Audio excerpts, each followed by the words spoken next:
silence means consent. An ambassador insults a whole nation, a nation of Muslims, more than 95%, Christians. Hani kafirul men be Gambia ja lutu kanke ya ke wudo ya man lafala. Our ambassador keeps quiet. Our president keeps quiet. Silence means consent. You know, that's why when we're selecting leaders, we need to have certain indicators. Self-esteem, self-confidence, culture is very important. President Barrow and his foreign minister, they don't have those Gambian values. They feel that if somebody, so tubab ame minti banta, sula sage sa denko wara jail. That's the attitude they are showing. Maybe they were bombsters when they were kids. So they sit down, this guy insults us, billahi. No EU ambassador will do this in any Muslim country. They won't do it in Senegal. They won't do it in Saudi Arabia.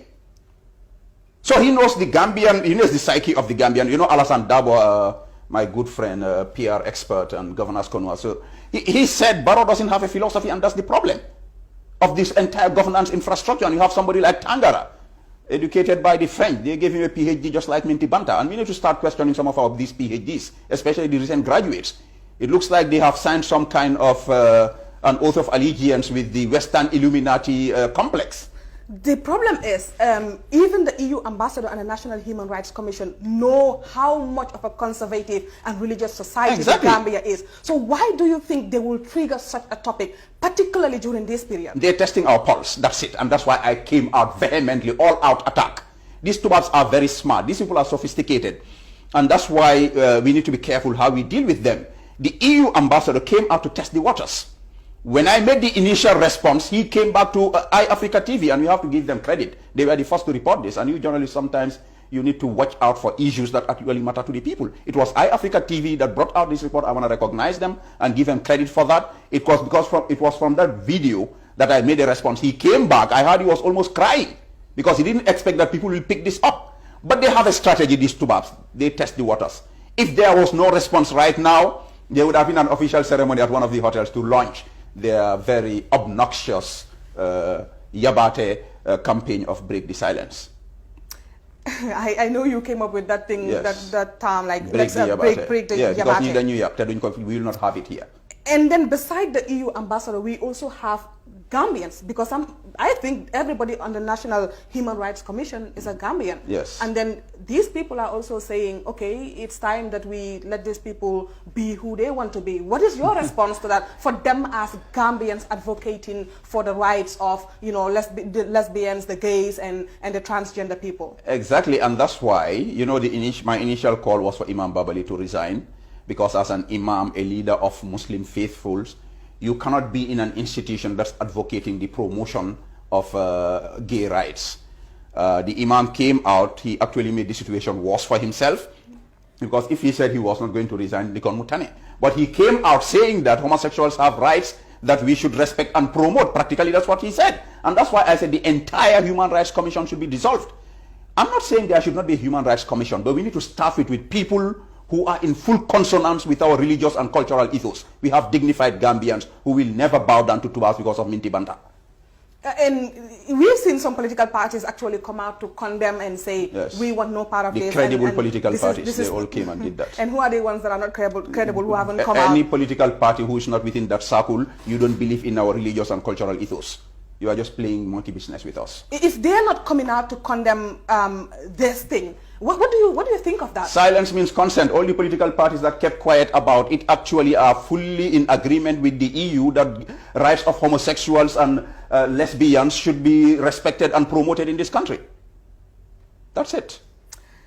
So what do you expect from government? Well, what do I not expect from government? We all know we have a Bojo government, and our Barrow and his government will do anything to please these tubabs, and they will never learn a lesson. Because after... But please this tubab in exchange for what? That's for nothing. That's it. Because if these tubabs, Sajo, if you took a calculator right now and calculated how much money that the European Union promised this country from January, February 2017 up to today, you reach 2 billion. Not a single butut has come in this country. And yet this government is bending backwards over to please this devilish international complex that brings itself in the clothes of development assistance. Nothing. Even if they brought out $100 billion, we should not accept their conditions for homosexuality. Talk less of a development program that saw nothing in this country. In fact, things got worse. we had the highest number of casualties on the back way when Barrow took over, even though a lot of the hypocrites were blaming the Jammeh government for this back way problem. The funny thing is that even though like a lot of Gambians are against the issue of gay rights in this country, yes, but we also have a segment of Gambians who say, well, let people be. Yes, the Halali Tubabs, the recent graduates from Western universities and the so-called Dalasivists, because most of them they call themselves activists, they are not, they are Dalasivists, looking for every opportunity to get a buck from these Tubabs. They are just a few, a minority who want to be Tubabs. They are not Tubabs, meanwhile they don't want to be Africans. So مُذَبْذَبِينَ بَيْنَ ذَلِكَ لَا إِلَى هَؤُلَاءِ وَلَا إِلَى هَؤُلَاءِ وَمَنْ يُضْلِلِ اللَّهُ فَلَنْ تَجِدْ لَهُ سَبِيلًا. There are people who, when they are with us, they pretend to be Muslims. When they go to these Tubabs, they tell, no, it's okay, this is not important. In fact, I saw a prominent politician in Twitter saying, religion is not important, we should just talk about policies. Inna lillahi wa inna ilayhi raji'un. We come from Allah and we return to Allah. Religion is our priority. Any other thing is a joke. So you have a minority of Halali Tubabs, we call them, who want to look good in the eyes of the West and you know what's sad? Tubab bu degu, Tubab bu gore, do mostly support homosexuality. So we have these people who want to be white trash amongst us in black skin. What they want will never happen here in a billion years. And I'm using a Jammeh terminology. It will not happen here in a billion years. Homosexuality in this country, it will not happen in a billion years, inshallah. And what is your message to Gambians? What is your message to the government as well? I want to talk to this government because this government has failed, will continue to fail. They don't know their left from their right. They don't even have the self-esteem and the self-confidence and the cultural rooting to stand for what's right in this country. All they want is to fill their pockets because they know that time is up. They are going out of this quadrangle and state house by 2021. No message for them. Just start packing your luggage. You are leaving state house in 2021, inshallah ta'ala. But to Gambians, my message, and from the beginning, man, I'm not into this for hyperbole or attention or anything. You know, you struggle to keep me here to do this interview. I'm not looking for any attention. I am attention itself. Why are you I don't have time. Not when the guy who was talking all his yefi góor jigéen yooyu gaaruwaale fii la ko defee seen network bi la ko waxee fii la ko tonto. Man, I don't have time for all this pettiness. Fatu network is bigger than you. This is your. And when I am on the platform or not, how much can I You are a subset of. You are a subset of Fatu network. You are Fatu network. Yes, 𝒕𝒊𝒏𝒈 is not important here. This was the network that a whole religious leader came and he was doing garuwale. Te garuwale kuko de def si góor ñin Gambia dañ demane góor jigéen nga. So lima wax moy man, I'm not doing this for attention or anything. I have 1,001 things to do. I have family matters to take care of right now. But I think our religion and culture is important. That's why I'm here. My message to Gambians, and I said this in my first essay, my open letter to the EU ambassador. I am not telling anybody, and nobody is telling anybody to go around and fight for homosexuals and kill them and persecute them. Nobody said that. But our culture, our religion does not recognize this. We are not going to accept it. We are not going to legalize it. And the laws of this country that criminalize it will remain. It will not change here. Homosexuality will be a criminal offense in this country, and it will remain so. And we are ready to give up everything we have to make sure this country, this holy land, where Serigne Touba, Cheikh Omar Foutiyou Tall, Kan Khalifa, and other sacred, luminous, saintly souls came here to seek God, will remain a clean and sacred country, inshallah, regardless of how many billions these Tubabs are throwing at us. I know when you came out to speak about gay rights in the Gambia, yes, Babali has responded. I'm not sure it was a direct response to you, but he has said that, okay, people are talking about him being on the Human Rights Commission because they are jealous. And do you have any response for the Imam? I already responded when you were trying to stop me from saying it.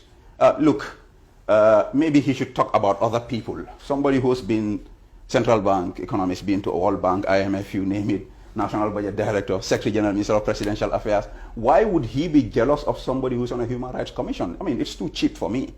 But that's not the point, and he tried to cheapen an important issue. I'm not going to take the debate. The point is you cannot be an imam and be sitting in an institution, serving an institution that's promoting and supporting gay rights. So for me, in fact, the choice is with the community he's leading.